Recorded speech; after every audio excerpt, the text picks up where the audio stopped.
अस्सलाम वालेकुम एवरीवन। उम्मीद करती हूँ आप खैरियत से होंगे। आज हमने करने हैं अपने एक्सरसाइज फिजियोलॉजी के 100 क्वेश्चन। इससे पहले भी हम काफ़ी अपलोड कर चुके हैं, जिसमें हमारी एनाटमी भी शामिल थी, फिजियोलॉजी भी, और इसके अलावा जो हम ये सीरीज़ स्टार्ट की हुई है इसके अंदर थेरेप्यूटिक्स के भी क्वेश्चन है, काइनेजोलॉजी के, बायोकेमिस्ट्री के, बायोमैकेनिक्स के, और इसके अलावा थेरेप्यूटिक्स और काफ़ी इस तरह से journal MCQs, scenario based MCQs हमने सारे अपलोड कर दिए हैं। अगर आपने वो वीडियोस अभी तक नहीं देखी तो आप काइंडली वो देखें। इस तरीके से अगर आप 12 से MCQs प्रिपेयर कर लेते हैं तो आपके लिए कोई भी एग्ज़ाम होगा उसे क्रैक करना आसान हो जाएगा। तो आज के हम क्वेश्चन अपने एक्सरसाइज फिजियोलॉजी के टारगेट कर रहे हैं, तो कोशिश करें साथ के साथ सॉल्व करें ताकि आपको इसे याद रखना ईजी हो सके। क्वेश्चन 1 स्टार्ट कर लेते हैं अपना आज का। Which of the following is a marker of aerobic capacity? इनमें से कौन सा मार्कर है आपके एरोबिक कैपेसिटी का? A VO2 max, B lactate threshold, C respiratory exchange ratio, D heart rate variability. कोशिश करें आंसर गेस करें, उसके बाद आंसर लिखा जाएगा। इन सारों की डेफिनेशन भी आपको एक्सप्लेन की जाएगी। अच्छा, अगर आपको इन सब की डेफिनेशन बहुत अच्छे से आती है, आप काफ़ी अर्से से प्रिपेयर कर रही हैं, तो सिर्फ आप ऑप्शन देख के आगे जो है स्किप कर सकते हैं इसकी एक्सप्लेनेशन को और डायरेक्ट MCQ के ऊपर जंप कर सकते हैं। लेकिन अगर आपने इसकी एक्सप्लेनेशन भी देखनी है तो लाजमी वीडियो को गौर से देखिए, क्योंकि इस तरीके से अगर आपको मैं ये चारों की जब आपको डेफिनेशन एक्सप्लेन कर दूँगी तो ये होगा कि आपके लिए आगे इससे मिलता जुलता कोई क्वेश्चन आएगा तो आपके लिए क्रैक करना, उसे आंसर गेस करना, उसको याद रखना काफ़ी आसान हो जाएगा। तो ये कोशिश करती हूँ कि आपको 100 अगर हम MCQs कर रहे हैं तो उसके जो ऑप्शंस में चीज़ें आ रही हैं तो वो भी आप सीख लें, तो हमारे कम से कम 400 के करीब आपको इन्फॉर्मेशन किसी क्वेश्चन से रिलेटेड मिल जाए, क्योंकि 4 ऑप्शंस होते हैं, हम चारों को ही डिस्कस कर लेते हैं, यानी 400 MCQs आपके वहाँ से प्रिपेयर हो जाते हैं।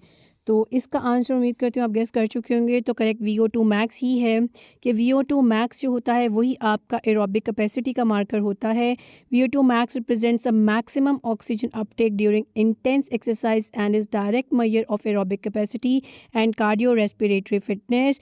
ये मैंने इन चारों की डेफिनेशन आपको लिख दी है, हम इसी के ऊपर पहले देख लेते हैं। VO2 max क्या है? Maximum oxygen the body can utilise during intense exercise.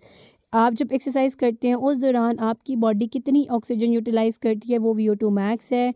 ये क्या ये मेजर करती है? एरोबिक कैपेसिटी डायरेक्टली, इसीलिए हमने कहा ये प्राइमरी मार्कर होता है एरोबिक कैपेसिटी का, इसीलिए आपका करेक्ट आंसर है। लैक्टेट थ्रेशोल्ड की जब हम बात करते हैं तो वो point where lactate accumulates faster than it's cleared. Lactate threshold क्या कहलाता है? वो पॉइंट जहाँ पे आपका लैक्टेट जो होता है वो ज़्यादा एक्यूमुलेट होगा, उसका मतलब रेट ज़्यादा बढ़ जाएगा उस रेट की बनिस्बत जिस पे वो क्लियर हो रहा था। इंडिकेट क्या करता है? ये एंड्योरेंस और परफॉर्मेंस और फटीग को ये इंडिकेट करता है, यानी जब हमने वो मेजर करना होता है तो हम इसको देख सकते हैं, और रिफ्लेक्ट करता है परफॉर्मेंस को, ना कि आपके मैक्सिमम ऑक्सीजन यूटिलाइजेशन को। अगर हम बात करें रेस्पिरेटरी एक्सचेंज रेशो की, वो रेशो क्या होता है? Ratio of carbon dioxide produce to oxygen consume, कि कितनी आप कार्बन डाइऑक्साइड प्रोड्यूस कर रही हैं कंपेयर किया जाता है कितनी ऑक्सीजन कंज्यूम कर रही हैं। इससे आपको क्या पता लगता है? इससे आपको फ्यूल जो यूज़ किया जा रहा है उसका अंदाज़ा होता है, इंडिकेट करता है मेटाबॉलिज्म को, ना कि आपकी ऑक्सीजन कैपेसिटी को।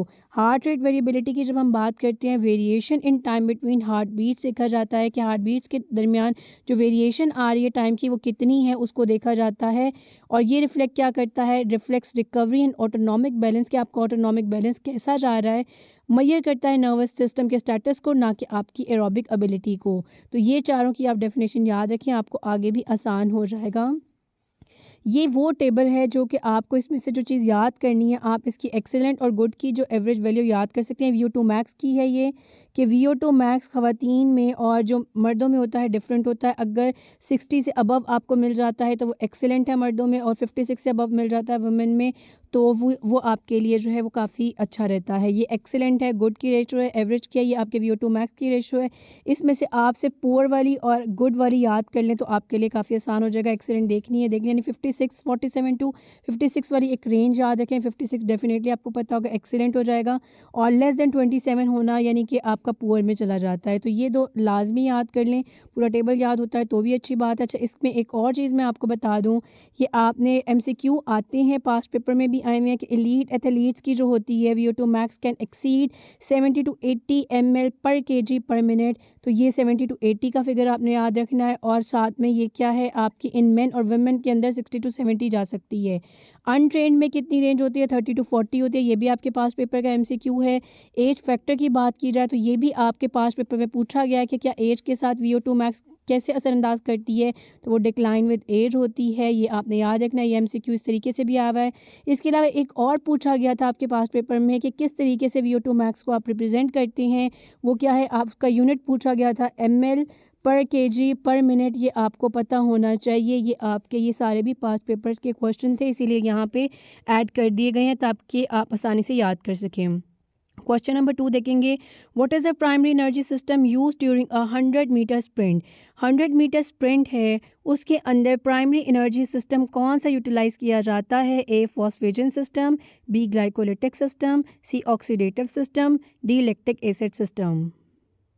करेक्ट आंसर आपके पास ए फॉस्फेजन सिस्टम इस्तेमाल करते हैं। फॉस्फेजन सिस्टम जिसे हम ATP PC सिस्टम भी कह रहे हैं, it is the primary energy source for high intensity short duration activities lasting less than 10 seconds such as 100 meter sprint. It provides immediate energy by breaking down stored ATP and creatine phosphate. तो आपका correct answer फॉस्फेजन system है। ये आपने table जो है यहाँ पे याद रख लेना है, ये आपको आगे भी काम आ जाएगा कि अगर ड्यूरेशन लेस देन 10 सेकेंड्स है या 100 मीटर, जिसके अंदर आपको एग्जांपल भी दिया हुआ है, एग्जांपल आप याद करना चाहते हैं आप कर सकते हैं, लेकिन ये 2 आपको लाजमी याद होने चाहिए कि सोर्स क्या होती है उस सिस्टम के अंदर और ड्यूरेशन कितनी होती है। फॉस्फेजन सिस्टम लेस देन 10 सेकेंड्स है। ग्लाइकोलिटिक जो सिस्टम होता है ग्लाइकोलिटिक, उसके अंदर कितना है 10 सेकेंड से 2 मिनट्स तक जाता है। इसके अंदर आपकी ग्लूकोज का ब्रेक डाउन होता है। अगर आपको 400 मीटर स्प्रिंट आ जाती है या वेट लिफ्टिंग आती है तब भी ग्लाइकोलिटिक सिस्टम आपका इस्तेमाल होता है। ऑक्सीडेटिव की बात की जाए वो मोर देन 2 मिनट होता है। इसके अंदर आपकी ऑक्सीजन और कार्बोहाइड्रेट इस्तेमाल की जाती है। लॉन्ग डिस्टेंस रनिंग और साइकिलिंग इसकी एग्जाम्पल्स आ जाती हैं। लास्ट में अगर हम बात करें लैक्टिक एसिड सिस्टम की, 30 सेकेंड से 2 मिनट्स तक ये रह सकता है। ये भी सिस्टम इस्तेमाल होता है। इसके अंदर ग्लाइकोलिसिस होती है जिसके अंदर लैक्टेट प्रोड्यूस हो रहा होता है। 200 मीटर स्प्रिंट की फॉर एग्जांपल है, इंटेंस एफर्ट चाहिए होते हैं आफ्टर फॉस्फेजन डिप्लीशन, तो इसलिए ये आपका सिस्टम ये भी एक्टिवेट हो सकता है। 3 सिस्टम आपको नहीं भूलने चाहिए, वो पहले 3 है फॉस्फेजन सिस्टम, ग्लाइकोलिटिक सिस्टम और साथ में ऑक्सीडेटिव। 2 मिनट के लिए कौन सा इस्तेमाल होता है, 10 सेकेंड से 2 मिनट कौन सा इस्तेमाल होता है, और लेस देन 10 सेकेंड कौन सा है। लेस देन 10 है तो ATP आपका फॉस्फोक्रेटिन इस्तेमाल होता है। अगर 10 सेकेंड से 2 मिनट है ग्लूकोज इस्तेमाल होता है। और अगर आपका ऑक्सीडेटिव सिस्टम ज़्यादा हो जाता है, क्या कहते हैं 2 मिनट से ज़्यादा, तो फिर आपकी ऑक्सीजन और साथ में फ़ैट का इस्तेमाल भी होता है। तो ये भी आपने याद रखना है। इसके अंदर कार्बोहाइड्रेट का कम इस्तेमाल होता है। अगर फ़ैट का ऑप्शन आता है जैसे लॉन्ग डिस्टेंस में तो हम फ़ैट को प्रायोरिटाइज़ करते हैं। तो ये करेक्ट आंसर है यहाँ पे आपका। नेक्स्ट क्वेश्चन देखेंगे हम अपना 3। What is the primary fuel source during prolonged moderate intensity exercise? देखा, अगर आपने वो टेबल याद कर लिया था तो अब आपको गेस करना बहुत बहुत ज़्यादा आसान हो चुका होगा।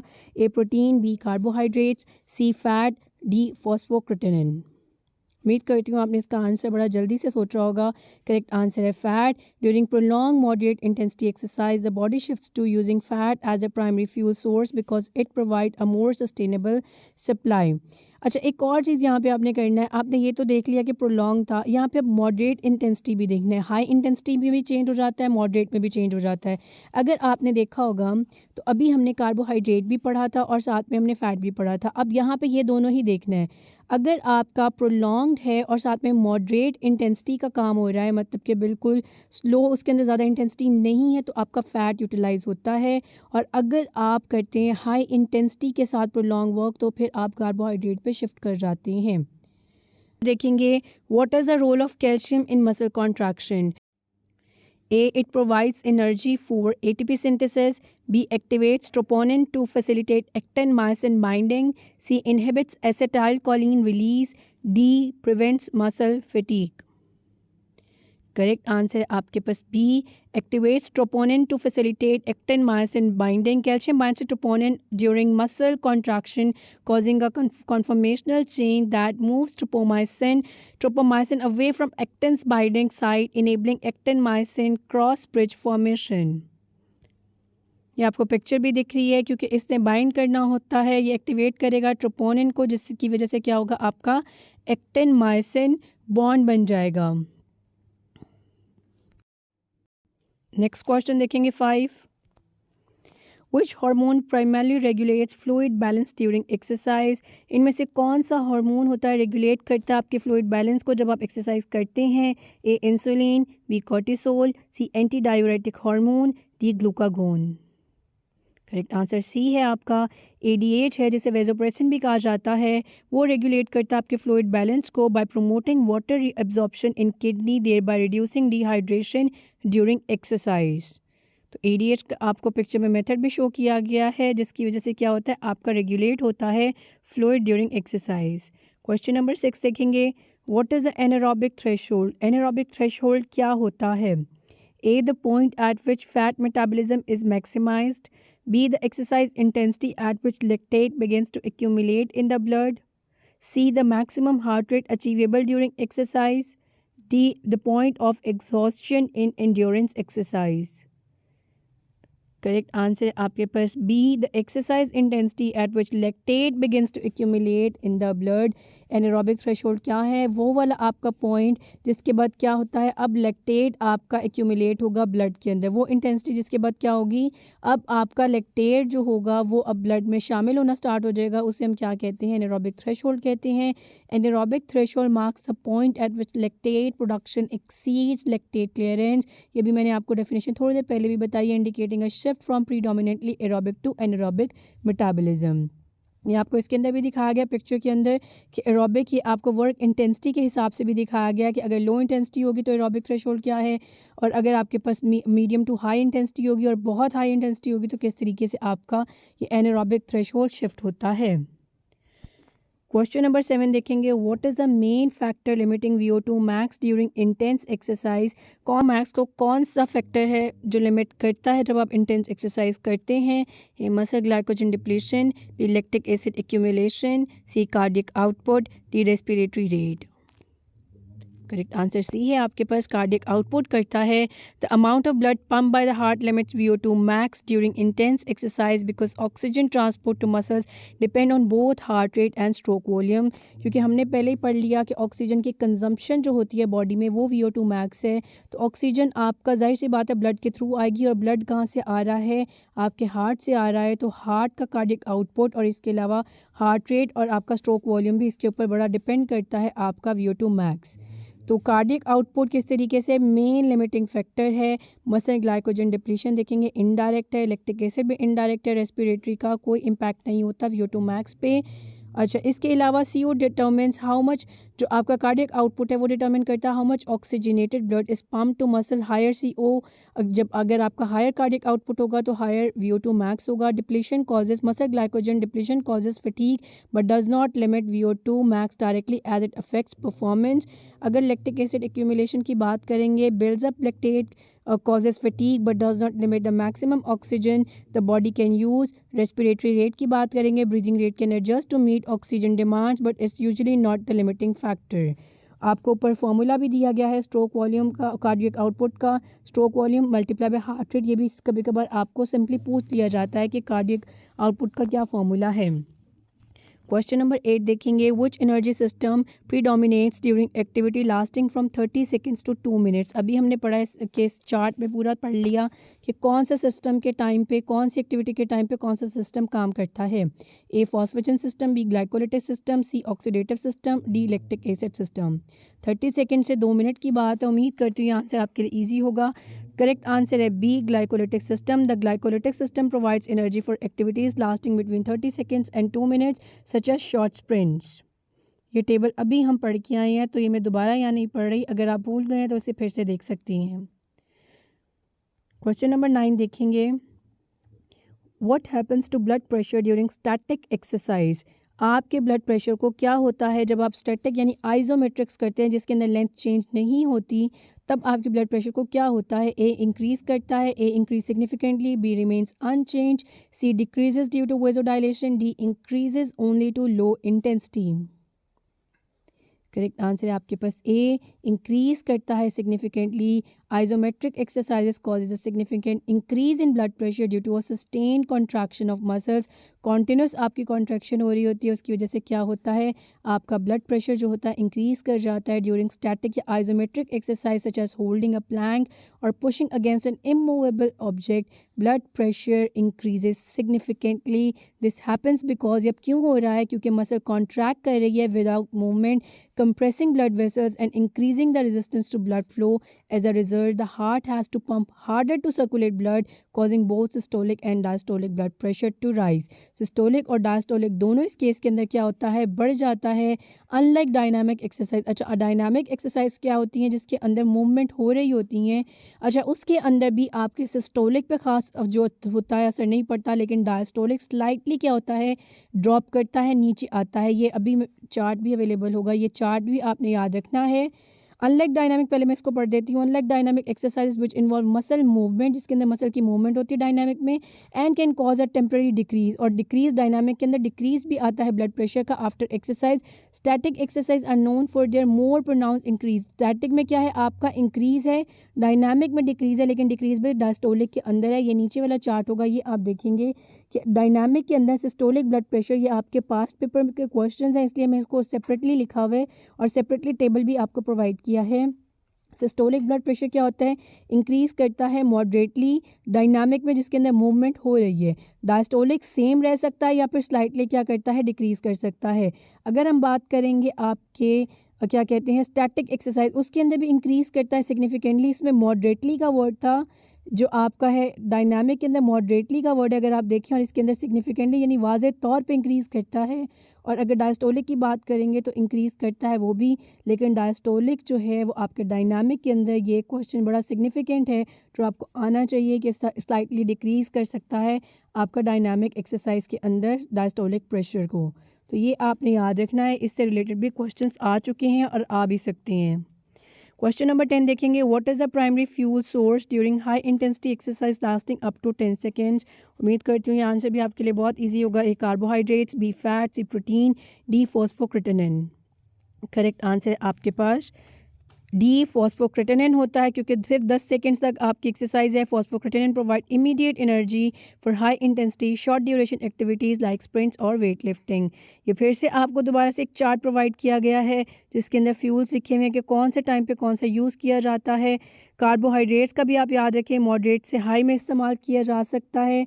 फ़ैट क्या है, long duration lower intensity. Fat का तो आप मार्क कर लेना कि जहाँ लॉन्ग ड्यूरेशन होगी, लोअर इंटेंसिटी होगी, आप फ़ैट इस्तेमाल करेंगे. प्रोटीन क्या होता है, लास्ट रिजोर्ट, जब आपके पास कार्बोहाइड्रेट्स की भी डिप्लेशन हो चुकी होती है तभी इस्तेमाल किया जाता है. और फॉस्फोक्रिटेनिन क्या है, प्राइमरी फ्यूल है आपका short explosive burst of energy के अंदर.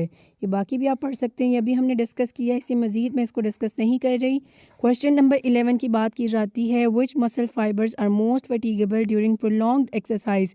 इनमें से कौन से मसल फाइबर्स जो हैं वो ज़्यादा फटीगेबल है जब आप लंबे अरसे के लिए एक्सरसाइज करते हैं, लंबे टाइम के लिए करते हैं. A type 1 slow twitch, B type 2A fast twitch, C type 2X fast twitch. अच्छा, ये भी याद कर लें क्योंकि अक्सर ये भी पूछा जाता है कि इसमें से स्लो ट्विच कौन सी है, फास्ट कौन सी है, तो आप वो भी याद कर सकते हैं. D all fibres are equally फटीगेबल.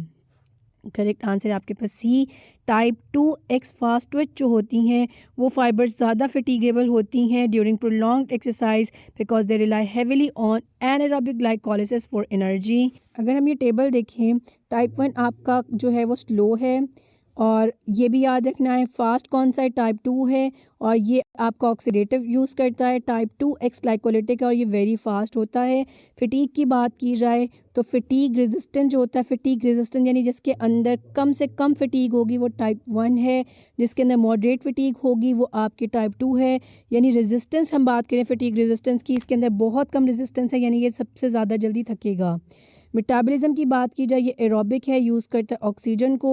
ये एरोबिक भी है, एनारोबिक भी है टाइप 2 वाला. टाइप 2X की बात की जाए, एनारोबिक है, इसके अंदर एरोबिक नहीं है मेटाबॉलिज्म, ये भी आपने याद रखना है.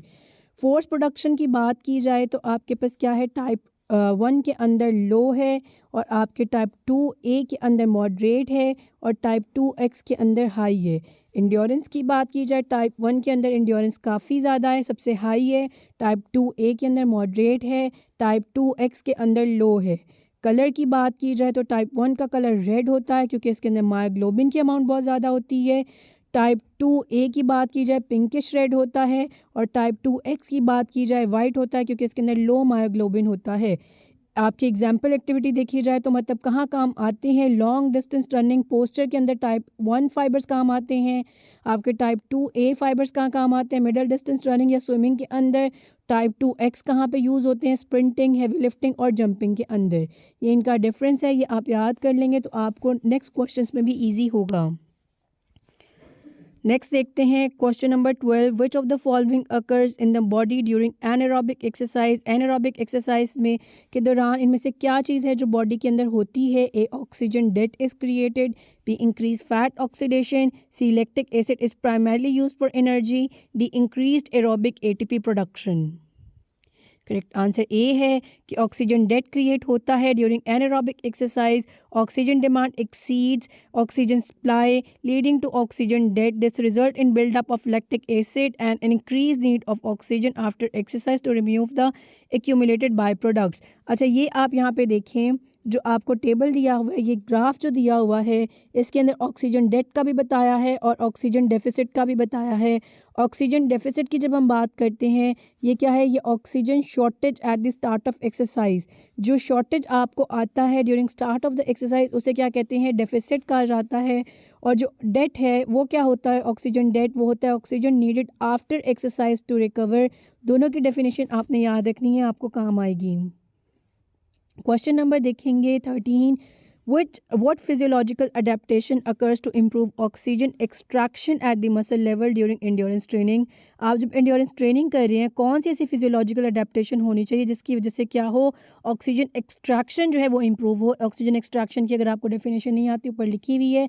ऑक्सीजन एक्सट्रैक्शन क्या होती है, is how much oxygen the muscles take from the blood to use for energy during exercise. The better the muscles can take in oxygen the better they can perform. यानी कितनी oxygen आपकी muscles ले सकती है, खींच सकती है blood से, वही ऑक्सीजन एक्सट्रैक्शन कहलाती है। इनमें से क्या ऑप्शंस आपके पास हैं, increase capillary density. B, reduce mitochondrial size. C, decreased haemoglobin concentration. D, lower lactate threshold. Correct answer है ए कि इंक्रीज कैपिलरी डेंसिटी। जितनी कैपिलरीज होंगी उतना ब्लड आएगा, जितना ब्लड आएगा उससे क्या होगा, उतनी ऑक्सीजन वहाँ से आपके मसल्स खींच सकेंगे। Endurance training improves muscle oxygen extraction by increasing capillary density which enhances blood flow to muscles. अच्छा, रिड्यूस माइटोकॉन्ड्रियल साइज की जब बात करते हैं, माइटोकॉन्ड्रिया जनरली इंक्रीज़ करता है साइज़ में और नंबर में जब आप एंड्योरेंस ट्रेनिंग करते हैं। और हीमोग्लोबिन कंसंट्रेशन की बात की जाए, वो भी क्या करती है, या तो वो सेम रहती है या वरना वो भी इंक्रीज़ करती है जब आप एंड्योरेंस ट्रेनिंग करवाते हैं, ताकि ऑक्सीजन ट्रांसपोर्ट इम्प्रूव हो सके। और ऑप्शन डी देखें वो गलत है, क्योंकि वो इंक्रीज़ करता है आपका लैक्टेट थ्रेशोल्ड। यानी ये तीनों ऑप्शन में देखा जाए तो जो आपका है रिड्यूस माइटोकॉन्ड्रियल साइज़ भी गलत है, क्योंकि इंक्रीज़ होता है mitochondrial size. Decrease haemoglobin concentration देखा जाए वो भी गलत ऑप्शन है, क्यों, क्योंकि वो भी आपका इंक्रीज़ होती है कंसंट्रेशन और आपका लैक्टेट थ्रेशोल्ड भी इंक्रीज़ होता है। बाकी रिड्यूस, डिक्रीज़ और लोअर से भी देखिए आपको अंदाज़ा हो सकता है कि कौन सा आंसर करेक्ट होगा। B, C and D option बिल्कुल इनकरेक्ट हैं, तो आपका करेक्ट आंसर ए ही है। क्वेश्चन नंबर 14 देखेंगे, what happens to oxygen consumption during moderate exercise. जब आप मॉडरेट एक्सरसाइज करते हैं तो ऑक्सीजन कंजप्शन को क्या होता है, डिक्रीज़ करती है। A, B, increases linearly. C, remains constant. D, increases only at maximal intensity. Correct answer है आपके पास बी कि इंक्रीज़ करती है linearly. Oxygen consumption increases linearly with moderate exercise intensity due to higher energy demand.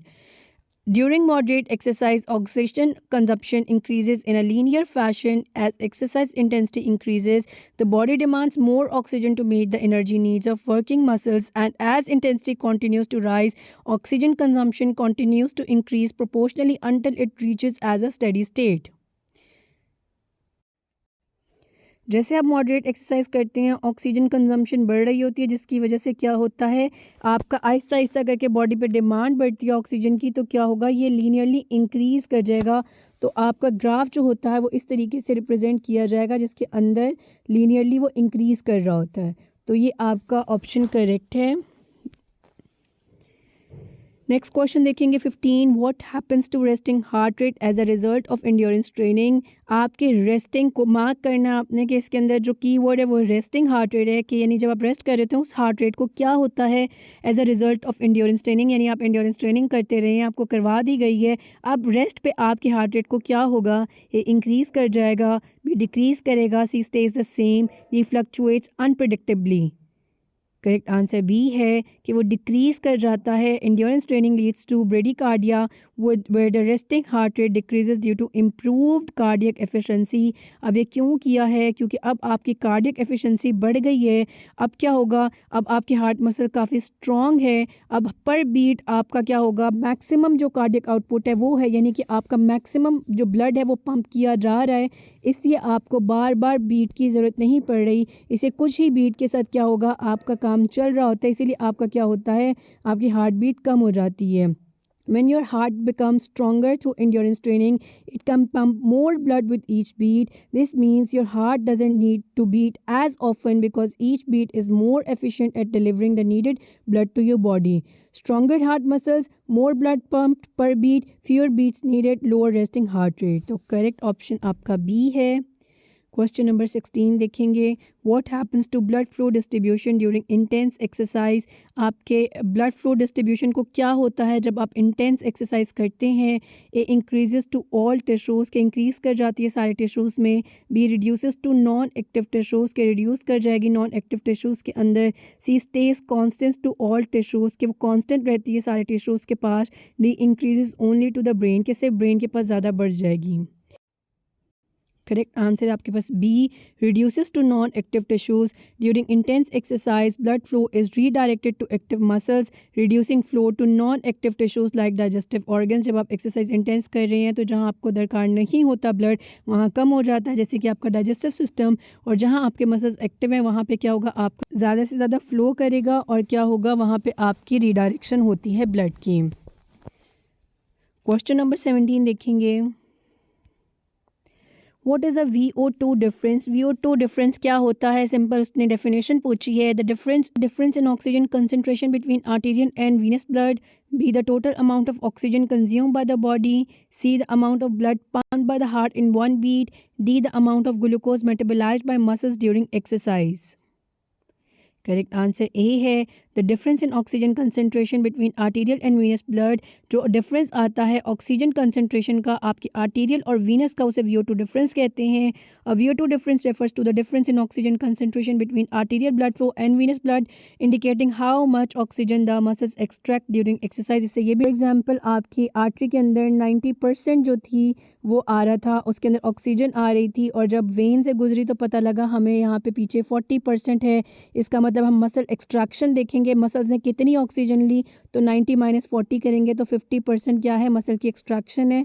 तो ये एक simple आपको एग्जांपल दी थी, 90 40 50 एग्जैक्ट फिगर्स नहीं है, मैंने सिर्फ आपको एग्जांपल देकर समझाया है। तो इस केस के अंदर जो VO2 डिफरेंस आया है वो आपका 50 का आया है।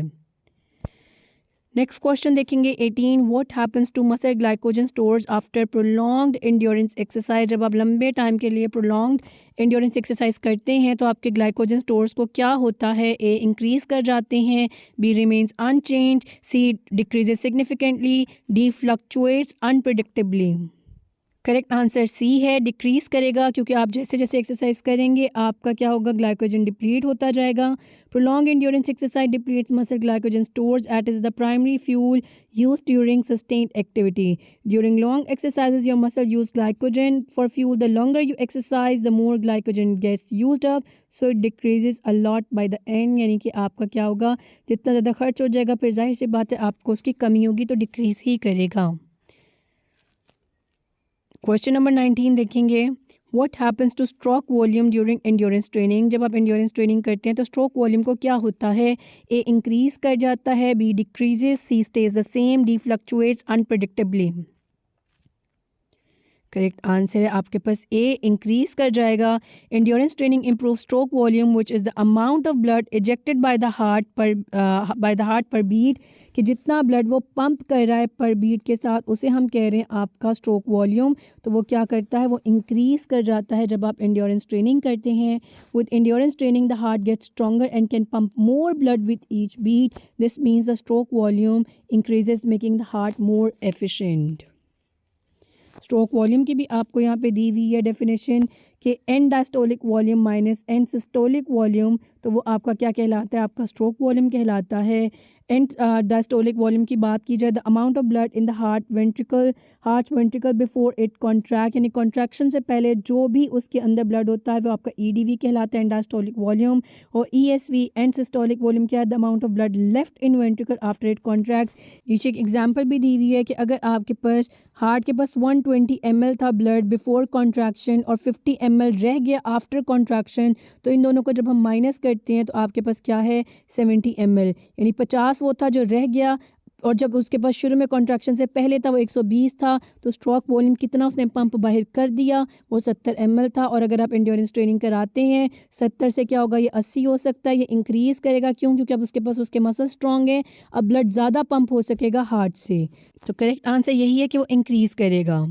नेक्स्ट क्वेश्चन देखेंगे, question number 20, which hormonal response is expected during prolonged moderate intensity exercise, इनमें से कौन सा हार्मोनल रिस्पॉन्स एक्सपेक्ट किया जाता है जब आप प्रोलॉन्ग काफ़ी लंबे अरसे के लिए मॉडरेट इंटेंसिटी करेंगे, मॉडरेट इंटेंसिटी के साथ एक्सरसाइज कर रहे हैं, काफ़ी देर से कर रहे हैं, तो क्या एक्सपेक्ट कर सकते हैं, कौन सा हार्मोनल चेंज एक्सपेक्ट कर सकते हैं। A, decreased cortisol levels, B, increased insulin secretion, C, increased glucagon secretion, D, decreased epinephrine release. Correct answer है आपके पास सी, इंक्रीज़ कर जाता है ग्लूकागोन सिक्रेशन, क्योंकि इससे क्या होगा, इससे आपका ग्लूकोज लेवल जो होगा वो मेंटेन होगा। Glucagon level rise during prolonged exercise to maintain blood glucose levels by promoting glycogen breakdown and gluconeogenesis, क्योंकि ग्लाइकोजन टूटेगा तो ग्लूकोज बनेगा। आप मॉडरेट एक्सरसाइज किए जा रहे हैं, आपको ग्लूकोज भी तो चाहिए, तो उससे क्या होता है, सबसे पहले आपका ग्लूकागोन बढ़ता है, वो क्या करता है आपके ग्लूकोज को मतलब जो ग्लाइकोजन आपके पास स्टोरेज पड़ा हुआ है उसको कन्वर्ट करेगा ग्लूकोज के अंदर, साथ में ग्लूकोनियोजेनेसिस भी स्टार्ट करता है। इन कंट्रास्ट इंसुलिन डिक्रीजेज, अगर हम कंट्रास्ट में देखें इंसुलिन आपका डिक्रीज़ करता है, ये भी आपने याद रखना है। कोर्टिसोल और एपिनेफ्रीन लेवल इंक्रीज़, और आपका कोर्टिसोल लेवल भी जो है वो बढ़ता है, और आपका एपिनेफ्रीन भी इंक्रीज़ बढ़ता है। क्यों? क्योंकि इन्होंने सपोर्ट करनी होती है एनर्जी डिमांड्स को। तो ये आपने याद रखना है कि आपका इस केस के अंदर क्या है, डिक्रीज़ वाला ऑप्शन आपका बिल्कुल गलत है, क्योंकि ये इंक्रीज़ करेगा और आपकी ये वाला इंसुलिन वाला डिक्रीज़ करेगा। तो ये भी आपका क्रॉस है, ये भी क्रॉस है, और अगर एपिनेफ्रीन देखें ये इंक्रीज़ करेगा। तो ये आप ऑप्शन बाकी भी याद रखिएगा कि कोर्टिसोल इंक्रीज़ करता है, इंसुलिन डिक्रीज़ करता है, ग्लूकागोन इंक्रीज़ करता है, एपिनेफ्रीन भी इंक्रीज़ करता है, ये भी आप याद रखिएगा अगले उसके लिए। तो यहाँ पे भी वही आपको जो है दोबारा से बताया गया है, मैं इसको पढ़ देती हूँ आपके लिए कि during prolong moderate intensity exercise the body needs to maintain energy level, glucagon helps by increasing blood sugar levels providing fuel for the muscles, क्योंकि हमें अब शुगर चाहिए, ग्लूकागोन क्या करेगा, वो इंक्रीज़ करेगा ब्लड शुगर लेवल को, इसलिए क्या है ग्लूकागोन का बढ़ना बहुत ज़रूरी है। अगर हम कोर्टिसोल की देखें, वही बात है कि कोर्टिसोल क्या है, कोर्टिसोल आपका इंक्रीज़ करेगा। अगर इंसुलिन को देखें, इंसुलिन आपका डिक्रीज़ करेगा, और एपिनेफ्रीन को देखें तो एपिनेफ्रीन क्या है आपका इंक्रीज़ करेगा। ये आपने चीज़ याद रखनी है, वो सेम जो मैंने अभी आपको बताई है। क्वेश्चन नंबर 21 देखेंगे, which equation is use to estimate cardiac output based on the rate of oxygen consumption, इनमें से कौन सी इक्वेशन इस्तेमाल की जाती है जब आपने एस्टिमेट करना होता है कार्डियक आउटपुट बेस किसके ऊपर कर रहा, on the rate of oxygen consumption, कि कितनी ऑक्सीजन कंज्यूम हो रही है उस रेट के ऊपर जब बेस करना हो, तो आप कौन सी इक्वेशन इस्तेमाल करते हैं। A, calculating heart rate during exercise, B, determining total blood volume, C, Fick equation, D, estimating blood pressure in various conditions. Correct answer C है कि आप फिक इक्वेशन का इस्तेमाल करते हैं। Fick equation estimates a cardiac output by using the relationship between oxygen consumption and the difference in oxygen level between arterial and venous flow. ये अब आप इसमें फिक इक्वेशन भी देख सकते हैं। VO2 क्या है, cardiac output multiply bye difference जो आर्टीरियल O2 और वीनस O2, यानी ये जो VO2 डिफरेंस अभी कह रहे थे उसके साथ मल्टीप्लाई करेंगे हम क्या कहते हैं आपके कार्डियक आउटपुट को। VO2 is equal to cardiac output multiply by ये जो आपका ऑक्सीजन का आर्टेरियल और वीनस की ऑक्सीजन का डिफरेंस जो अभी हमने डिस्कस किया उसके साथ आप माइनस करें, जो भी वैल्यू आएगी उसे मल्टीप्लाई करें कार्डियक आउटपुट को, वो आपकी VO2 मैक्स आ जाती है। तो इस केस के अंदर करेक्ट सी है ऑप्शन। क्वेश्चन नंबर 22 देखेंगे, what happens to cardiac output during prolonged endurance exercise. आपके कार्डियक आउटपुट को क्या होता है जब आप प्रोलॉन्ग्ड एंड्योरेंस एक्सरसाइज करते हैं। A increases, B decreases, C stays the same, D fluctuates unpredictably. उम्मीद करती हूँ आंसर आपके लिए ईजी होगा। काफ़ी मिलते जुलते हमने सवाल किए जिसके अंदर हमने स्ट्रोक वॉल्यूम डिस्कस किया, हार्ट रेट डिस्कस किया, हमें सारे तकरीबन इसके डिस्कस करते आ रही हूँ। उम्मीद करती हूँ कार्डियक आउटपुट वाला अब आपके लिए गेस करना आसान होगा। करेक्ट आंसर है ए, इंक्रीज करता है। Cardiac output increases during prolonged endurance exercise to supply more oxygen and nutrients to muscles. During prolonged endurance exercise, the heart pumps more blood per minute to deliver extra oxygen and nutrients to working muscle. This causes cardiac output to increase. Next question देखेंगे 23, what is ventricular preload defined as. मतलब सीधी सी बात है, ventricular preload की definition क्या है। A the pressure in the heart rate after the atria contract, B the stretch on the heart muscle prior to contraction related to end diastolic volume, C the pressure in the heart during ventricular contraction, D the volume of blood pump by heart in one beat.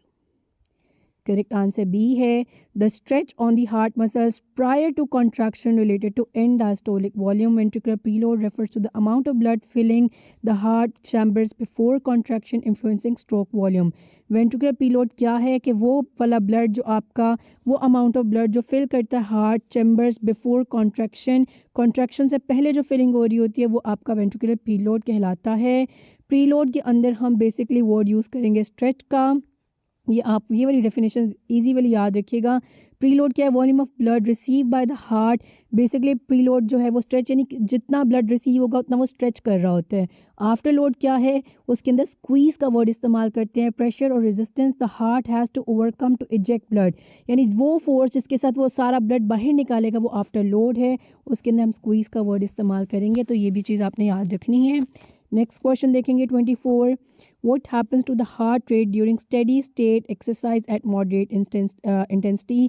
Heart rate को क्या होता है जब steady state पे आप exercise करेंगे, यानी same intensity के साथ, मॉडरेट इंटेंसिटी है, इंटेंसिटी भी आपकी मॉडरेट है और एक ही लेवल एक ही तरीके से आप किए जा रहे हैं, स्टेडी स्टेट है, तो हार्ट रेट को क्या होगा। A it increases continuously until exercise ends, B it stabilises at the plateau after few minutes, C it decreases progressively during exercise, D it remains unchanged throughout the exercise। Correct answer है B कि it stabilises at a plateau after a few minutes, क्योंकि यही word आपका keyword था कि steady state exercise है।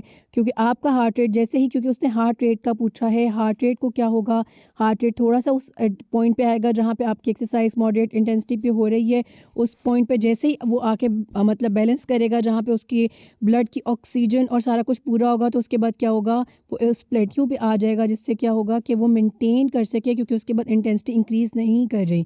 ये यहाँ पे आपको ग्राफ भी दिखा हुआ है कि अब ये डिपेंड करता है, यहाँ पे तो आपको एक्सरसाइज इंटेंसिटी लिखा हुआ दिखाई दे रहा है और ये आपको हार्ट रेट। अब ये पता लग गया, ये एक पॉइंट पे आके फिक्स हो जाएगा, जिस पॉइंट पे आके फिक्स होगा वहाँ पे आपका हार्ट रेट बढ़ेगा, उसके बाद क्या होगा, आपका ये बिल्कुल स्ट्रेट हो जाएगा, एक प्लेट्यू आ जाता है। तो उसे क्या कहते हैं कि उसको कुछ टाइम के बाद क्या होगा, प्लेट्यू को मेनटेन करेगा, स्टेबलाइज हो जाएगा।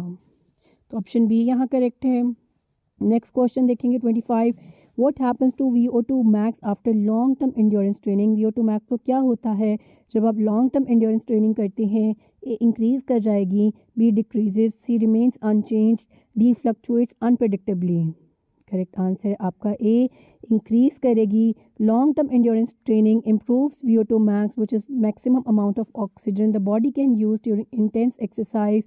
और ये कुछ बेनिफिट्स लिखे हैं, आपकी VO2 मैक्स जब बढ़ती है आपकी लॉन्जिविटी बढ़ती है, हार्ट हेल्थ बढ़ता है, आपके कैंसर के रिस्क मिनिमाइज होते हैं, आपकी ब्रेन हेल्थ इम्प्रूव होती है। नेक्स्ट क्वेश्चन देखेंगे 26, what is the primary adaptation of muscle fibres to resistance training.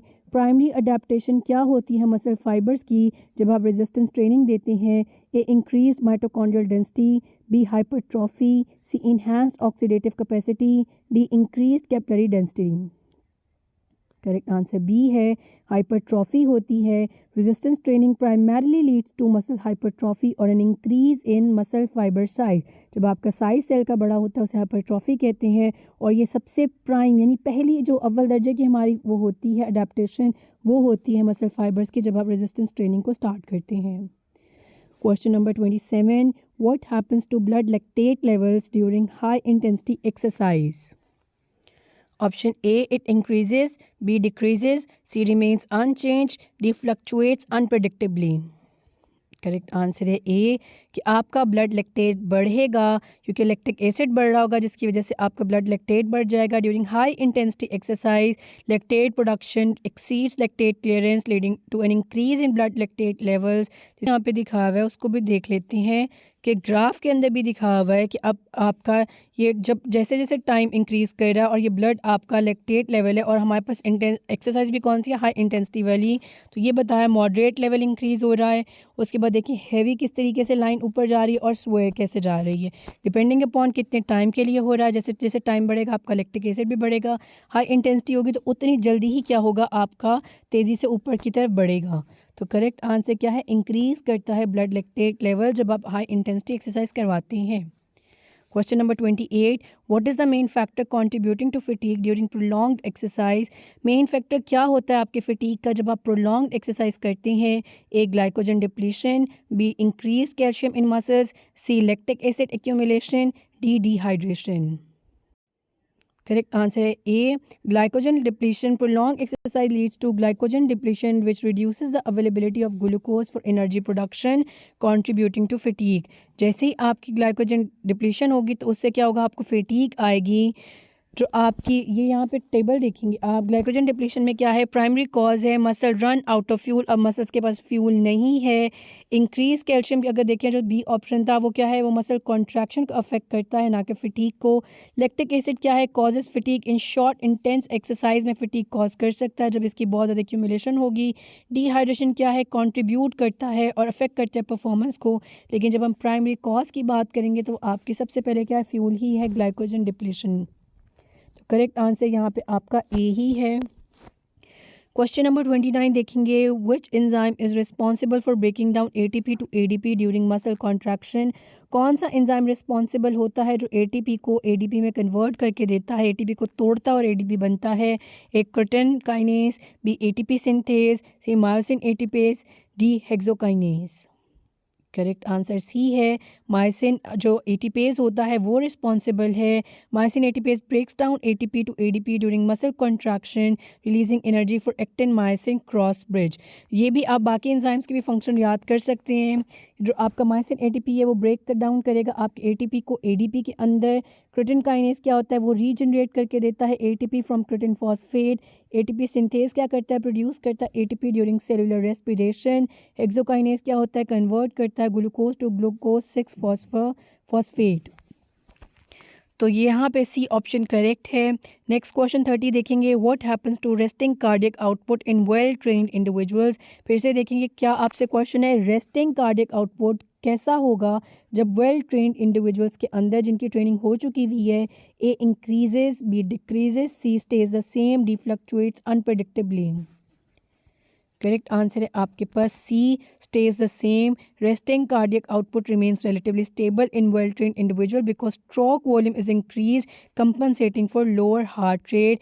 अब यहाँ पे आपने ये चीज़ समझनी है कि आपका स्ट्रोक वॉल्यूम इंक्रीज़ कर गया है, आपका जो हार्ट रेट है वो कम है, जिसकी वजह से क्या होता है, आपका जो कार्डियक आउटपुट है वो सेम ही रहता है, वो बढ़ता नहीं है। ये बात आप समझेंगे कि किस तरीके से बैलेंस हुआ है। In well-trained individuals, the cardiac output, the amount of blood the heart pumps per minute generally stays the same. ये ऑप्शन याद रखना है। As in untrained people, this is because, अभी क्यों हो रहा है, क्योंकि स्ट्रोक वॉल्यूम इंक्रीज़ करता है। रेस्टिंग जो स्ट्रोक वॉल्यूम है, the heart pumps more blood पर बीट। स्ट्रोक वॉल्यूम में क्या, अब ब्लड ज़्यादा पंप हो रहा है। और आपकी जो हम हार्ट रेट की बात करते हैं, अभी इसका हमने MCQ पढ़ा है, ये क्या है, ये डिक्रीज़ करता है। एक चीज़ वही हमने जो उसकी पढ़ी थी डेफिनेशन, कार्डियक आउटपुट की क्या डेफिनेशन थी, स्ट्रोक वॉल्यूम मल्टीप्लाई बाय आपका हार्ट रेट। अब जब ये चीज़ देखते हैं तो क्या है, एक चीज़ ज़्यादा हो रही है, एक चीज़ आपकी क्या हो रही है, एक चीज़ कम हो रही है तो ये बैलेंस हो जाएगा और कार्डियक आउटपुट क्या होगा, वो सेम रहता है। तो इस केस के अंदर क्या है, सेम रहेगा। ये ऑप्शन आपने याद रखना है कि किस तरीके से ये सेम रहता है। नेक्स्ट देखते हैं 31 question, what is the primary effect of anaerobic training on muscle fibres. Anaerobic training का क्या इफेक्ट होता है मसल फाइबर के अंदर। A increase in number of slow twitch fibres, B increase in number of capillaries, C increase in size and strength of fast twitch fibres, D decrease in muscle mass. Correct answer है C, increase in size and strength of fast twitch fibres. Anaerobic training like resistant training primarily enhances fast twitch fibers, type 2 fibers, increasing their size and strength. This adaptation helps improve performance in high intensity short duration activities. अब इस question में आप मुझे ये भी बताएं type 2 में से कौन सा फाइबर्स, टाइप 2 जो हमने ए पढ़ा है या टाइप 2 बी पढ़ा है या फिर टाइप 2 एक्स जो अभी मैंने आपको बताया उसमें से अब आप बताएंगे कि फास्ट ट्विच, क्योंकि उस टेबल के अंदर मैंने इसीलिए कहा था, याद रखें हमने एरोबिक और एनारोबिक में कौन से इस्तेमाल होती हैं ये भी देखा था। तो ये बात मुझे कमेंट में बताएंगे कि एनारोबिक ट्रेनिंग जब आप करवाते हैं तो उसके अंदर कौन से टाइप की है। टाइप 2 फाइबर्स तो आपको पता लग गया, लेकिन ये आप बताएंगे टाइप 2 बी है या टाइप 2 एक्स है। यहाँ पे ऑप्शन नहीं लिखा हुआ, तो आपने ये वो टेबल अगर याद किया है तो आपको आंसर इसका भी पता होगा। तो ये अब आपने मुझे बताना है। नेक्स्ट क्वेश्चन देखेंगे 32, Which of the following factors primarily determines the rate of oxygen delivery to muscle during exercise? इनमें से कौन सा फैक्टर है जो डिटर्मिन करेगा रेट ऑफ ऑक्सीजन डिलीवरी जो आपकी मसल के पास होती है during exercise. A heart rate, B mitochondrial density, C blood haemoglobin concentration, D stroke volume. Correct answer है आपके पास A, heart rate. During exercise the heart rate increases to pump more blood which carries oxygen to the muscle. This makes the heart rate at the primary factor that determines how quickly oxygen is delivered. The faster the heart beat the more oxygen rich blood reaches the muscle. अच्छा, ये चीज़ यहाँ पे आप देखेंगे कि यहाँ पे दो ऑप्शंस जो है ना उसमें आप कंफ्यूज हो सकते हैं, हार्ट रेट और स्ट्रोक वॉल्यूम, क्योंकि यहाँ पे पूछा ये गया है कौन सा प्राइमरी जो होगा डिटर्मिन करेगा rate of oxygen delivery.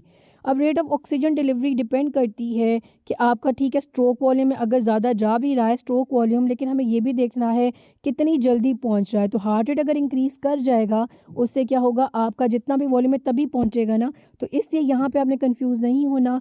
Second choice आपकी स्ट्रोक वॉल्यूम ही है कि वो भी डिटर्मिन कर सकता है, लेकिन अगर आपके पास ऑप्शन हार्ट रेट का है तो आप उसे कंसीडर पहले करें।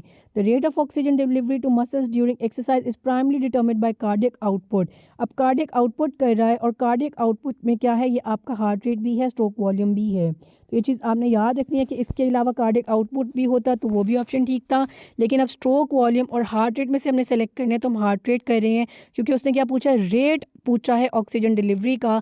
अगर वो खाली पूछता कि ऑक्सीजन एक्सट्रैक्शन की हमारी बात आ रही होती तो वॉल्यूम पे डिपेंड कर सकती थी। While stroke volume increases during exercise, it tends to plateau at moderate intensities। एक टाइम पे आके प्लेट्यू ले लेगा स्ट्रोक वॉल्यूम भी, यानी कि अगर 70 ml हो रहा है तो 70 ml होगा, बढ़ता हुआ 80 पे गया है तो 80 के बाद 90 नहीं जा रहा, एक टाइम पे आके कांस्टेंट हो जाएगा बियॉन्ड दिस पॉइंट। अब इसके बाद क्या होता है, अगर आपका कार्डियक आउटपुट इंक्रीज कर रहा है तो उसकी मेजर कॉज क्या है, आपका हार्ट रेट ही है, क्योंकि एक टाइम पे आपका स्ट्रोक वॉल्यूम क्या है, वो प्लेट्यू में चला जाता है। तो ये चीज़ आपने यहाँ पे ज़रूर देखनी और समझनी है। यहाँ पे आपको और भी बताए हुए ऑप्शंस के हवाले से कि बाकी ऑप्शंस क्यों ठीक नहीं हैं, वो भी मैं आपको टेबल पर देती हूँ। अगर हम देखें हार्ट रेट हमने देख लिया प्राइमरी फैक्टर है। माइटोकॉन्ड्रियल डेंसिटी को देखें तो ऑक्सीजन यूजेज बताता है इनसाइड मसल्स, ना कि आपकी उसकी डिलीवरी को। ब्लड हीमोग्लोबिन कंसंट्रेशन का ऑप्शन देखें तो डिटर्मिन करता है कितनी ऑक्सीजन ब्लड कैरी करके जा रहा है, determines how much oxygen the blood can carry, वो ये बताएगा। एच बी ज़्यादा होगा तो आपकी उतना ऑक्सीजन बाइंड कर सकेंगे उसकी यूनिट, तो उतना ही ज़्यादा वो डिलीवर होगा। तो ये लेकिन क्या बता रहा है कि आपकी डिटर्मिन कितनी ऑक्सीजन कैरी हो सकती है, आपका ब्लड हीमोग्लोबिन कंसंट्रेशन बताएगा। स्ट्रोक वॉल्यूम क्या, increases the amount of blood pumped per minute, ये हमने डिस्कस कर लिया। नेक्स्ट क्वेश्चन देखेंगे 33, what happens to insulin sensitivity after regular endurance training. जब आप रेगुलर एंड्योरेंस ट्रेनिंग करते हैं तो आपकी इंसुलिन सेंसिटिविटी को क्या होता है, A increases, B decreases, C remains unchanged, D fluctuates unpredictably. Correct answer है आपका ए, इंक्रीज कर जाती है। Endurance training improves insulin sensitivity by enhancing glucose uptake in muscle cells. इस how does endurance training increase insulin sensitivity? वो इस तरीके से है क्योंकि इंक्रीज करते हैं glucose transporter, blood flow increase करता है, इम्प्रूव होते हैं मसल फंक्शन, रिड्यूस होता है fat store, better blood flow होता है, इन्हांस होते हैं इंसुलिन की सिग्नलिंग, जिसकी वजह से आपकी सेंसिटिविटी इंक्रीज करती है। इसे मैं और ज़्यादा डीप नहीं पढ़ रही क्योंकि हमने अभी बहुत से क्वेश्चंस और हैं जो करने हैं। क्वेश्चन नंबर 34 देखेंगे, what is the primary metabolic pathway for energy production during rest? इनमें से प्राइमरी मेटाबॉलिक पाथवे क्या है एनर्जी प्रोडक्शन का जब आप रेस्ट पे होते हैं? A, phosphagen system, B, glycolysis, C, oxidative system, D, lactic acid system. Correct answer है आपके पास सी, ऑक्सीडेटिव सिस्टम होता है आपकी एनर्जी प्रोडक्शन में इन्वॉल्व जब आप रेस्ट पे होते हैं। At rest the primary metabolic pathway for energy production is the oxidative system which uses fat and carbohydrate as a fuel sources. आपको बाकी भी बताया हुआ, ये हमने टेबल डिस्कस काफ़ी दफ़ा कर लिया। फॉस्फेजन सिस्टम क्या है, शॉर्ट, ग्लाइकोलिसिस क्या है, moderate to high, lactic acid क्या है, जो बहुत ज़्यादा एनारोबिक एक्टिविटीज़ और हाई इंटेंसिटी एक्टिविटीज़ हो रही हों। तो ऑक्सीडेटिव सिस्टम क्या है आपका, जो रेस्ट पे होता है तब यूज़ करते हैं। क्वेश्चन नंबर 35 देखेंगे, what is the primary, ever नहीं है, एवर को आपने काट देना है। What is the primary cause of delayed onset muscle soreness? Muscle DOMS की यानी मसल सोरनेस की जो डिलेड ऑनसेट मसल सोरनेस होती है उसकी क्या मेन कॉज होती है? A, glycogen depletion, B, lactic acid accumulation, C, muscle fibre damage, D, fatigue. Correct answer है आपके पास सी, मसल फाइबर डैमेज की वजह से आपकी जो होती है डिलेड ऑनसेट मसल सोरनेस आती है। DOMS is primarily caused by microscopic muscle fibre damage often occurring after eccentric exercise, और ज़्यादातर कब होती है? जब आप ई सेंट्रिक एक्सरसाइज परफॉर्म करते हैं। DOMS happens mainly due to tiny tear, जिसे माइक्रो टीयर्स कहते हैं, माइक्रो डैमेज करते हैं in muscle fibres after intense और unfamiliar exercise, especially activities with eccentric contraction like downhill running और lowering weights. This damage triggers an inflammatory response causing soreness, stiffness and swelling. आपके माइक्रोटियर की वजह से inflammatory response शुरू होता है जिसकी वजह से soreness, stiffness और swelling आपको देखने को मिलती है। नेक्स्ट क्वेश्चन देखेंगे 36, what happens to maximal oxygen uptake with high intensity interval training? आपके मैक्सिमल ऑक्सीजन अपटेक को क्या होता है, VO2 मैक्स को क्या होता है जब आप हाई इंटेंसिटी इंटरवल ट्रेनिंग करते हैं? ए, इंक्रीज करेगा, बी, डिक्रीज करेगा, C, stays the same, D, fluctuates unpredictably. Correct answer है आपके पास ए, इंक्रीज कर जाएगा। It is effective, high intensity interval training is effective in increasing VO2 max by improving cardiovascular and muscular efficiency. High intensity interval training helps to increase VO2 max, which is maximum amount of oxygen your body can use during intense exercise. This happens because heart efficiency improve करती है, lung capacity increase करती है, muscle oxygen usage increase करता है। ये हमने बहुत बार अब डिस्कस कर लिया, उम्मीद करती हूँ आपको समझ आ गया होगा। क्वेश्चन नंबर 37 देखते हैं, what is the primary fuel use during low intensity exercise lasting over 1 hour? आपका प्राइमरी फ्यूल क्या होता है? लो इंटेंसिटी है लेकिन 1 घंटे तक है।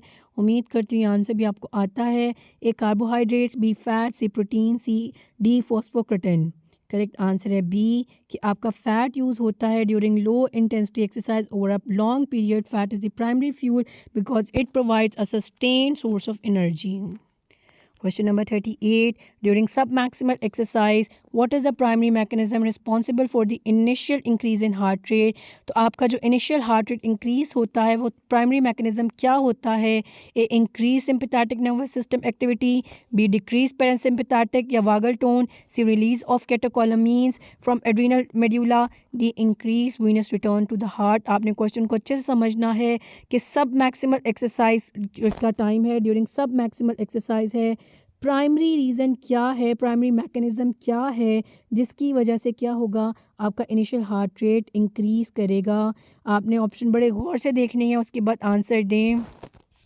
करेक्ट आंसर आपका यहाँ पे बी है, डिक्रीज पैरासिम्पैथेटिक टोन। ए और बी में आपने कंफ्यूज नहीं होना। कि इंक्रीज सिंपैथेटिक नर्वस सिस्टम है, बी डिक्रीज पैरासिम्पैथेटिक। जब इनिशियली बात करते हैं, इनिशियली सबसे पहले आपका पैरासिम्पैथेटिक वागल टोन कम हो रही होती है, जिसकी वजह से आपका हार्ट रेट बढ़ता है।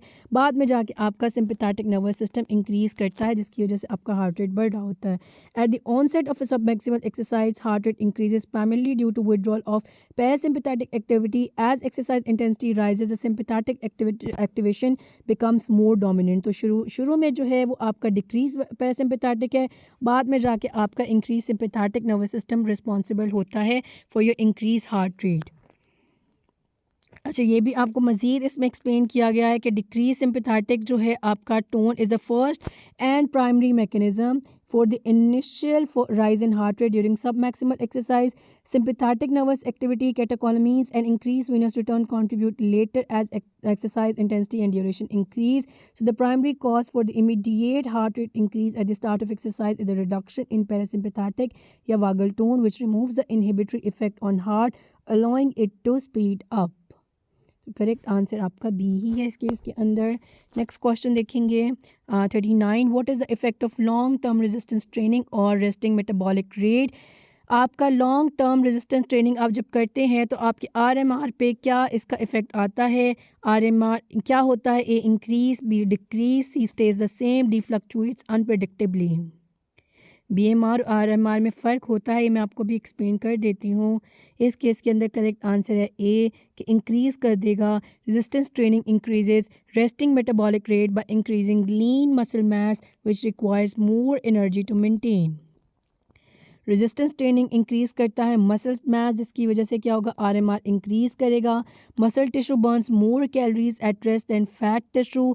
The more muscle you have, the more calories your body needs, leading to an elevated RMR. The increase in RMR is not immediate but develops over time with consistent training.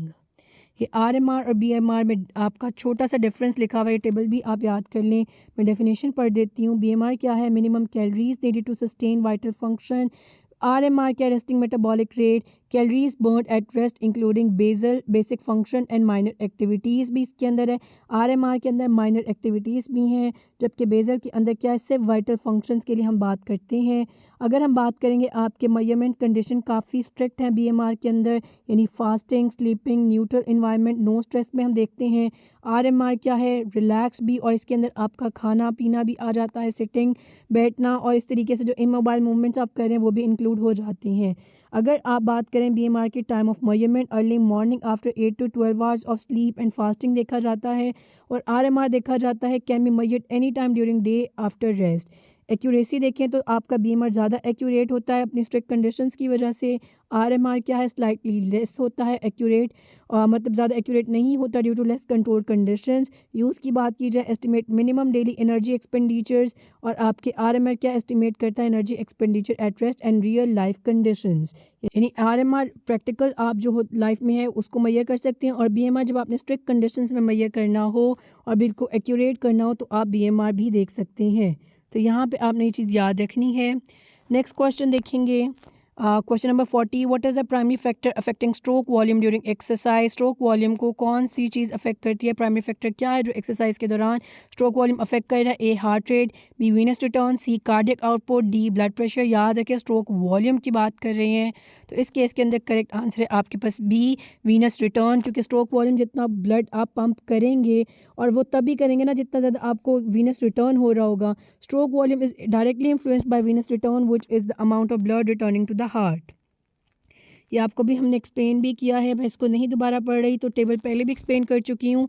ये वही चीज़ है, उम्मीद करती हूँ ये अब आसान हो चुकी होगी आपके लिए। Question number 41, which of the following adaptations occurs in the respiratory system with endurance training।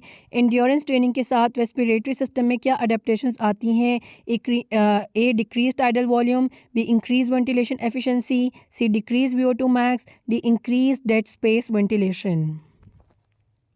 Correct answer है आपके पास B increased ventilation efficiency. Endurance training increases ventilation efficiency allowing athletes to use less energy to move air into and out of the lungs during exercise. This adaptation improve performance by enhancing oxygen delivery to the blood. अब efficiency बढ़ जाएगी, यानी आपकी inspiration और expiration जो हो रही होगी लेस एनर्जी के साथ हो रही होगी। Question number 42, what is the primary factor affecting oxygen uptake during exercise? कौन सा ऐसा फैक्टर है जो अफेक्ट करता है oxygen uptake during exercise? A heart rate, B respiratory rate, C cardiac output, C D blood pressure. Correct answer है आपके पास सी, कार्डियक आउटपुट जो होता है वो अफेक्ट करता है। Cardiac output which is the product of heart rate and stroke volume directly influences oxygen uptake during exercise. ये इन्फ्लुएंस जो ऑक्सीजन अपटेक होगी आपकी वो प्राइमरली किसके ऊपर रिस्पॉन्सिबल? आपके कार्डियक आउटपुट के ऊपर। यहाँ ब्लड प्रेशर में कंफ्यूज मत होइएगा कि भाई ब्लड प्रेशर क्यों नहीं है, क्योंकि ब्लड प्रेशर से आपका वहाँ पे क्या होगा, एक रेजिस्टेंस जो आपके वो दे रही है, आपकी वेसल्स दे रही हैं, वो क्रिएट करता है आपका ब्लड प्रेशर। उसका ऑक्सीजन से लेना देना नहीं है। ऑक्सीजन से लेना देना वही यही है कि कितना वॉल्यूम जाएगा। और कार्डियक आउटपुट क्या है? मल्टीप्लिकेशन किसकी? हार्ट रेट और स्ट्रोक वॉल्यूम की। असल में स्ट्रोक वॉल्यूम पे बड़ा डिपेंड करता है और स्ट्रोक वॉल्यूम आपके कार्डियक आउटपुट में ही आता है, तो इसलिए हम कार्डियक आउटपुट को यहाँ पे सेलेक्ट करेंगे। ऑप्शन सी यहाँ पे करेक्ट है। और ऑप्शन बी हार्ट रेट में भी कंफ्यूज मत होइएगा। अभी हमने डिस्कस किया है हार्ट रेट, कार्डियक आउटपुट और इवन स्ट्रोक वॉल्यूम को भी डिस्कस कर दिया। मैंने ब्लड प्रेशर का पॉइंट भी आपको क्लियर कर दिया। उम्मीद करती हूँ ये चीज़ अब तक क्लियर हो गई होगी। इसके अंदर फिर से प्राइमरी रोल सबके लिखे हुए हैं। इम्पैक्ट ऑन ऑक्सीजन जो है अपटेक वो भी लिखा हुआ है। हार्ट रेट का दोबारा से लिखा है। Number of heart beats per minute जो होती हैं वो होती हैं आपके क्या कहती हैं, हार्ट रेट। और अगर हम बात करते हैं आपके कार्डियक आउटपुट की, वो क्या है? Volume of blood pump by the heart पर minute. Respiratory rate at which air is breathed in and out, और blood pressure the force exerted by blood against the vessels wall। तो इस case के अंदर जो रेलिवेंट आंसर है वो आपका सी है, कार्डियक आउटपुट। क्वेश्चन नंबर 43 देखेंगे।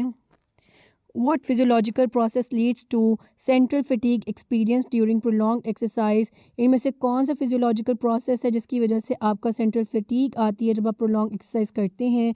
ए glycogen depletion, B accumulation of hydrogen ion, C increase serotonin levels, D reduce blood glucose. Correct answer आपके पास सी, सेरोटोनिन लेवल बढ़ता है जब आप प्रोलॉन्ग एक्सरसाइज करते हैं। Central fatigue during prolong exercise is partially mediated by increase serotonin release which reduces motivation to continue. अच्छा, यहाँ पे आपने ये चीज़ देखनी है कि क्योंकि हम सेरोटोनिन को हैप्पी हार्मोन भी कहते हैं, लेकिन उसके बावजूद हम कह रहे हैं कि वो क्या है, उसकी वजह से आपकी सेंट्रल फटीग आ रही है। वो क्यों आ रही है? क्योंकि इससे मोटिवेशन चली जाती है। आपका जैसे सेरोटोनिन बढ़ता है आपकी मोटिवेशन डिक्लाइन होती है और उसके बाद क्या होता है, आप एक्सरसाइज और उसको कंटिन्यू नहीं रखना चाहते, सेंट्रल फटीग आ रही होती है। Central fatigue refers to fatigue originating in the brain and central nervous system rather than peripheral muscles. It is primarily caused by increased serotonin levels in brain during prolonged exercise. Elevated serotonin levels can reduce motivation to continue exercise and increase the perception of effort, contributing to fatigue, while glycogen depletion and reduced blood glucose are contributors to fatigue. They are typically associated with peripheral fatigue. Glycogen depletion से hydrogen ions की accumulation, blood glucose की कमी, इन सब से आपकी peripheral fatigue आती है, ना कि central fatigue. And do not directly explain the central fatigue. इनमें से कोई भी चीज़ आपकी सेंट्रल फटीग को एक्सप्लेन नहीं कर सकती।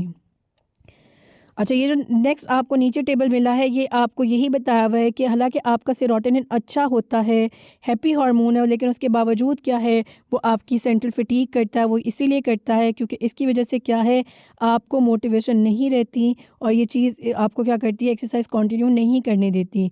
इम्पैक्ट ऑन CNS क्या है, ये आप ये वाली चीज़ देखें। Serotonin can affect how the brain perceive effort when it level rises excessively during long periods of exercise. It can make brain feel more fatigue, increasing the perceived effort required to continue exercise. अब यहाँ पे motivation जाएगी तो क्या होगा, आप continue नहीं करेंगे, सेंट्रल फटीग आएगी। तो ये चीज़ आपने यहाँ पे याद रखनी है। नेक्स्ट क्वेश्चन देखेंगे।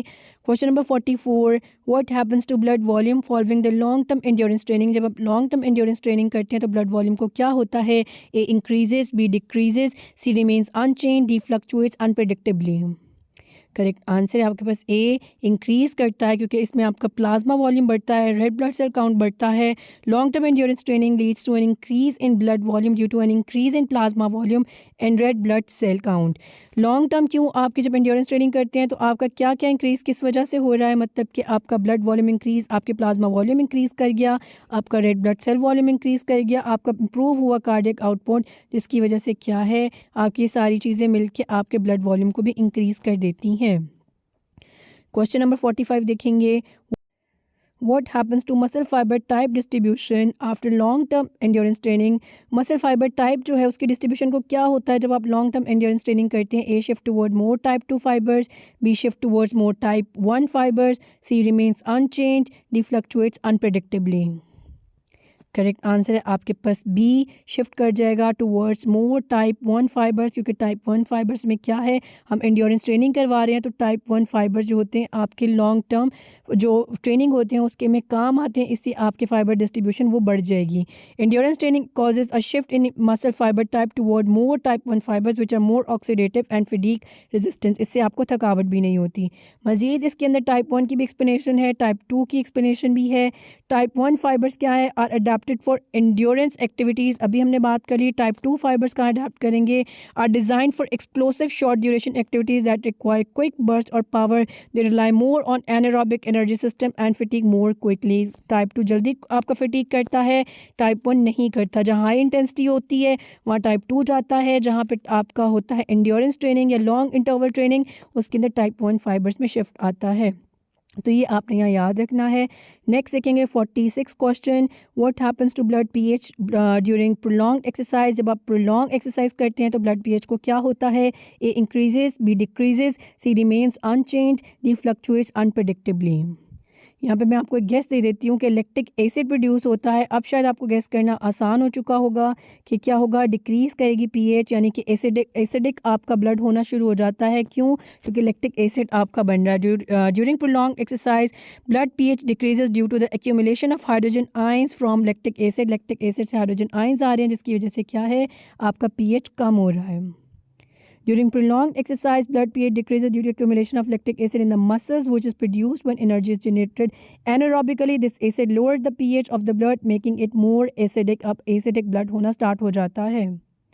नेक्स्ट क्वेश्चन देखेंगे 47, what is the primary function of peroxisome proliferator activated receptors PPARS जिसे कह रहे हैं in muscle cells during endurance training. Endurance training के अंदर इनका क्या प्राइमरी फंक्शन होता है आपके peroxisome proliferator activated receptors का?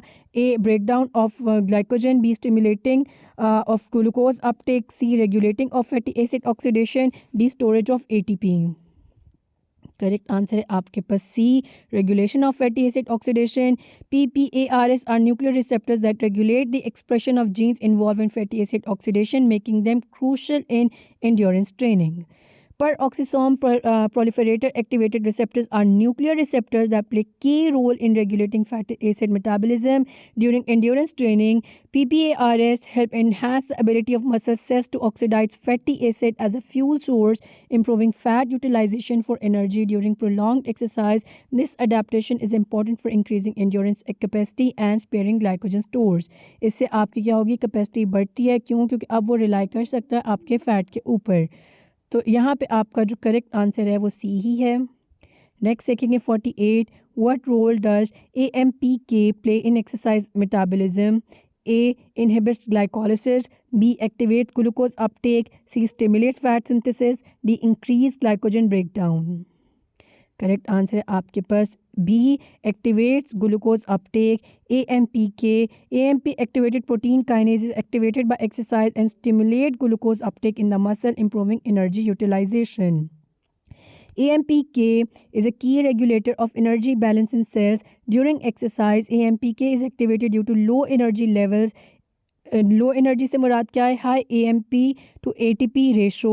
It helps to increase glucose uptake and promotes the oxidation of fatty acids to generate energy. AMPK also stimulate process like glycogen breakdown to ensure the muscle has adequate energy during exercise. तो आपके AMP का क्या role है? Activate करेगी glucose uptake को।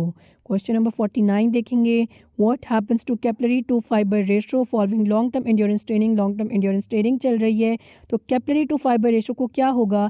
ए increases, B decreases, C remains unchanged, D fluctuates unpredictably. Correct answer A है कि increase करेगी। Endurance training promotes angiogenesis leading to an increase capillary to fibre ratio in muscle fibres. Angiogenesis मतलब new blood vessels form होंगी आपकी, जिसकी वजह से क्या है, कैपिलरी टू फाइबर रेशो बढ़ जाएगी। Endurance training increases the number of capillaries around muscle fibers, improving oxygen delivery and helping muscle perform better over long periods. Question number 50 देखेंगे, how does the body primarily adapt to high intensity interval training. Body कैसे adapt करती है high intensity interval training के ऊपर। A, increase mitochondrial density in muscles. B, improve oxygen extraction efficiency. C, increase reliance on anaerobic metabolism. D, increase blood volume. Correct answer आपके पास C, increase reliance on anaerobic metabolism. High intensity interval training improves the body's ability to generate energy through anaerobic metabolism by increasing the rate of lactate production and tolerance. This enhances performance during high intensity efforts which rely on anaerobic pathways for energy. तो आपका क्या होता है, आपका shift हो जाएगा, आपका रिलायंस बढ़ जाता है anaerobic metabolism के ऊपर। नेक्स्ट क्वेश्चन देखेंगे 51, which of the following is primarily responsible for regulating muscle force during eccentric contraction? A, actin, B, myosin, C, titin, D, tropomyosin। इसका आंसर नेक्स्ट वीडियो में देंगे। नेक्स्ट 50 क्वेश्चन हम next part में करते हैं क्योंकि video already lengthy हो चुकी हुई है। आप ये 50 क्वेश्चन देखिए तो नेक्स्ट जो पार्ट होगा वो 50 का अलग से अपलोड कर दिया जाएगा। तब तक के लिए आप ये क्वेश्चन याद करें और सब्सक्राइब करें चैनल को। इंशाल्लाह इस तरीके के और क्वेश्चंस भी मज़ीद आपके हेल्प के लिए प्रोवाइड किए जाएंगे। तब तक के लिए अल्लाह हाफ़िज़ एंड स्टे ट्यून्ड।